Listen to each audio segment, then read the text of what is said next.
Lal Qila blast से एक second पहले क्या हुआ था देखिए जरा। ये वही इलाका है जहां डिजिटल मीडिया वाले ऑडियंस पोल करते हैं। तभी कुछ यहाँ ऐसा होता है कि तेज इंटेंसिटी का धमाका होता है। बात कर रहा व्यक्ति और यूट्यूबर चौंक जाते हैं और धमाके की आवाज सुनकर बिल्कुल अफरा तफरी मच जाती है। रुको भाई भागो, रुको की आवाज आप सुन सकते हैं। जैसे ही धमाका हुआ मीडिया ने अनशन खबरें चलाना शुरू कर दिया, बिना फैक्ट चेक और बिना सोर्स की खबरें। ये पढ़िए सुदर्शन की खबर। सोमवार का पावन दिन और महादेव के भक्तों से खचाखच भरा गौरी शंकर मंदिर, दिल्ली लाजपत राय मार्केट ब्लास्ट से आने लगी साजिश की बू। श्रद्धालुओं के साथ पुजारी ने बयान किया वो खौफनाक मंजर। निष्कर्ष साफ, डर कायम करने में कामयाब रहे साजिश करता। ये तो चलिए सुदर्शन है, मान सकते हैं इनका काम तो यही है। लेकिन आज तक और टाइम्स नाउ तो और भी बड़े वाले। जिस गाड़ी में ब्लास्ट हुआ उस ओनर का नाम आज तक सलमान बता रहा है, टाइम्स नाउ नदीम। अब किसकी खबर पर भरोसा करें आप, पता नहीं। और अब सबसे अहम सवाल, 300 किलो विस्फोटक फरीदाबाद तक कैसे पहुंचा? ये सवाल मीडिया क्यों नहीं उठा रहा है कि दोपहर में पहले खबर आती है 300 किलो RDX और AK-47 एक डॉक्टर के यहां से पकड़ा गया जो कि मुस्लिम है। फिर खबर चली नहीं जी नहीं, RDX नहीं था, 360 किलोग्राम अमोनियम नाइट्रेट था। एक सवाल यह भी है कि जैसे ही दोपहर में विस्फोटक पकड़ा गया और शाम होते होते लाल किले के पास विस्फोट हो गया, जब दोपहर में खबर मिली कि 300 किलो या 360 किलोग्राम विस्फोटक पकड़ा गया जो मीडिया बता रहा है, लेकिन दोपहर से शाम तक सुरक्षा एजेंसीज ने क्या अपना होमवर्क नहीं किया? क्या इनपुट मिले अफसरों को? यह भी तो एक सवाल है। ब्लास्ट तो रोक नहीं पाए लेकिन पीड़ितों को जरूर परेशान करेंगे। देखिए LNJP हॉस्पिटल का हाल, जहां पर बाहर खड़े पीड़ितों को एम्बुलेंस तक नहीं दी जा रही डेड बॉडी ले जाने के लिए। या अब समझ नहीं आ रहा ये लोग किस मिट्टी के बने हैं। एक तो इन लोगों ने अपने चाहने वालों को खो दिया और अब इनके साथ ऐसा सलूक कि सम्मानजनक तरीके से बॉडी तक नहीं ले जा पा रहे।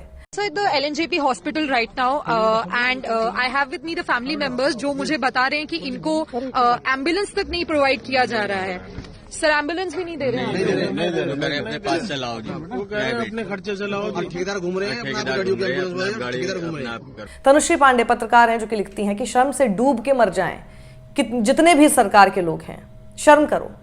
वो लिखती हैं मैं अभी LNJP हॉस्पिटल के बाहर हूं, यहां परिवार मुझे बता रहे हैं कि उन्हें एम्बुलेंस भी उपलब्ध नहीं कराई जा रही है। सोचिए, डॉक्टर उनसे कह रहे हैं खुद से देखो कैसे लेके जाओगे बॉडी। और LNJP के बाहर भारी हंगामा जो तनुश्री बता रही हैं वो बहुत दुखी करने वाला है, क्योंकि एक तो अपनों को खोने का दर्द, उसका दुख, और फिर ये कि एम्बुलेंस तक ना मिले। आगे और सुनिए, लाल किला मेट्रो स्टेशन के पास हुए कार विस्फोट में पीड़ित के परिवार के सदस्य ने क्या कहा, सुनिए। यहाँ पर किसी ने कोई इन्फॉर्मेशन नहीं देनी है।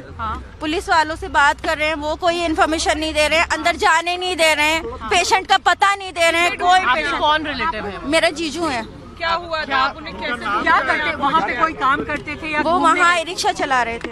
अच्छा, तो आप अंदर गए, आपको जाने नहीं दिया? हमें अंदर जाने नहीं दिया। ई रिक्शा मोहसिन नाम है उनका, वो दिल्ली सुईमलान में ही रहते हैं, यहीं पास में ही है। वो यहाँ रहते हैं। हम लोग जब यहाँ पास में थे तो सारे रिलेटिव्स का कॉल आया कि वहाँ ब्लास्ट हो गया है, तो एक दूसरे को कॉल कर कर पूछ रहे थे कि आप लोग कहाँ हैं या कहाँ हैं। मैं जब मुझे पता चला कि जीजू की कॉल रिसीव नहीं हो रही है, मैंने उन्हें मैसेज भी डाले, कॉल भी करी है।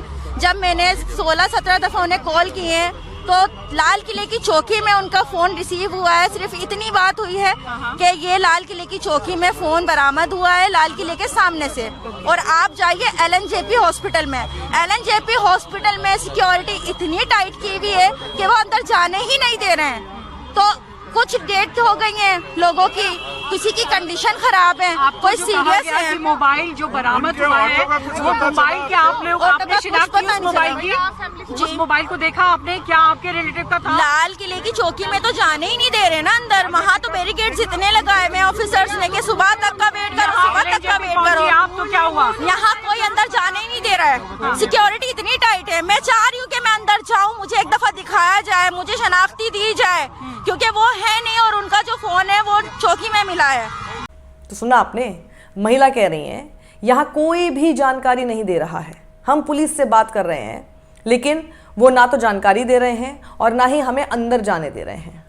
मेरे जीजू वहाँ रिक्शा चला रहे थे, वो हमें LNJP अस्पताल में घुसने नहीं दे रहे हैं। आखिर आप लोग क्या छुपा रहे हैं? इन लोगों को कम से कम ये जानकारी तो दें जो लोग परेशान हैं या जिनके परिजन इस ब्लास्ट के बाद मिसिंग हैं। और एक और वीडियो जरा देखिए, इसमें पूरे ब्लास्ट को CNG ब्लास्ट कहा गया। एक प्राइवेट एम्बुलेंस ड्राइवर ने क्या बताया, जरा वो सुनिए।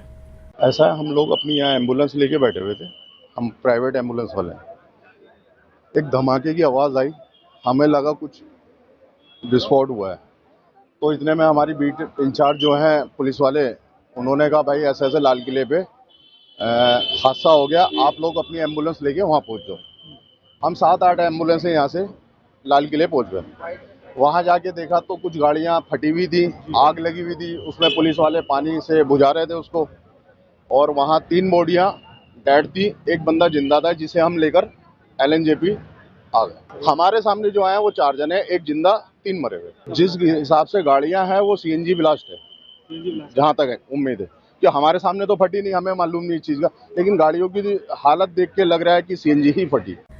अब देखिए, जितने मुंह उतनी बातें, लेकिन अभी आप किसी नतीजे पर ना पहुंचे। तमाम सुरक्षा एजेंसीज हर एंगल से इस ब्लास्ट की जांच कर रहे हैं, तो इसीलिए अभी किसी भी अफवाह से बचकर ही रहिए। और गृह मंत्री अमित शाह, जिनके कंधों पर आंतरिक सुरक्षा का जिम्मा है, उन्होंने क्या बताया? उन्होंने कहा कि हम सभी पहलुओं को खुला रख रहे हैं और सभी एंगल से जांच कर रहे हैं। ये कहना बहुत मुश्किल है कि घटना का कारण आखिर क्या था। जब तक विस्फोट स्थल से बरामद नमूनों का FSL और NSG द्वारा विश्लेषण नहीं किया जाता, तब तक इसके बारे में कुछ भी कहना मुश्किल है। हालांकि हम किसी भी एंगल को बंद नहीं मानते हैं, हम दृढ़ता के साथ सभी एंगल की जांच करेंगे। यह बयान गृह मंत्री अमित शाह का है। मैं फिर बता दूं कि देश की आंतरिक सुरक्षा का जिम्मा इन्हीं के कंधों पर है। खैर, 2014 में ये देखिए मोदी क्या कहते थे, भारत को एक मजबूत सरकार की जरूरत है, मोदी कोई मायने नहीं रखता, मैं वापस जाकर चाय की दुकान खोल सकता हूं, लेकिन देश अब और तकलीफ नहीं झेल सकता। ये ट्वीट इनका बहुत वायरल हो रहा है। ये उन दिनों की बात है जब मोदी मुख्यमंत्री थे और अब प्रधानमंत्री हैं, और अब आप कथनी और करनी में फर्क साफ देख सकते हैं। पत्रकार रोहिणी सिंह लिखती हैं, हम अब ऐसे समय में रह रहे हैं जहां जवाबदेही की मांग करना राष्ट्र विरोधी करार दिया जाता है और आतंकवादी हमलों को जन्म देने वाली खुफिया फेलियर को नजरअंदाज करना देशभक्ति का काम बताया जाता है। PM वैसे भूटान चले गए हैं। फॉर्मर डिप्लोमेट KC सिंह लिखते हैं, लाल किले पर हुए कार बम विस्फोट से कई सवाल उठते हैं।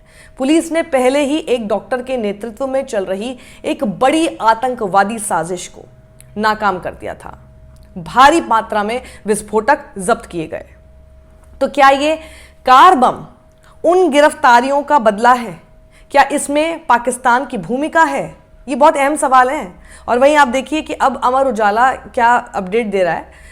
अमर उजाला के मुताबिक CCTV में दिखा आतंकी, धमाके से पहले कई बार बिकी कार और पुलिस ने दर्ज की FIR। Lal Qila metro station के पास विस्फोट के संबंध में कोतवाली पुलिस स्टेशन में गैर कानूनी गतिविधियां यानी रोकथाम का जो अधिनियम है UAPA, उसकी धारा 16, 18 और विस्फोटक अधिनियम और BNS की विभिन्न धाराओं के तहत मामला दर्ज किया गया है। दिल्ली पुलिस ने यह जानकारी दी है। ABP न्यूज बता रहा है, लाल किला मेट्रो बंद, सड़क मार्ग पर दिल्ली के इस रूट पर भी अगले आदेश तक नहीं ले जा सकेंगी गाड़ियां। आज तक लिख रहा है, कहीं जैश से तो नहीं जुड़े दिल्ली ब्लास्ट के तार। सुबह ही फरीदाबाद से मिला था 2900 किलोग्राम यानी 2900 किलोग्राम बम बनाने वाला केमिकल। लेकिन सवाल तो मेरा वही है, 2900 किलोग्राम जो आज तक बता रहा है, इतना विस्फोटक फरीदाबाद या NCR तक पहुंचा कैसे? आखिर इस सवाल का जवाब कौन देगा कि सुरक्षा एजेंसीज को कोई भनक क्यों नहीं लग पाई? सुरक्षा एजेंसीज खतरे को भांपने में फेल क्यों हुई, जिनका काम ही यही है कि खुफिया जानकारी सरकार को देना? लेकिन ब्लास्ट से पहले ये एजेंसीज क्या कर रही थी, समझ से परे है। सवाल बहुत है, लेकिन जवाब कौन देगा इसका कुछ नहीं पता। सत्यमेव जयते।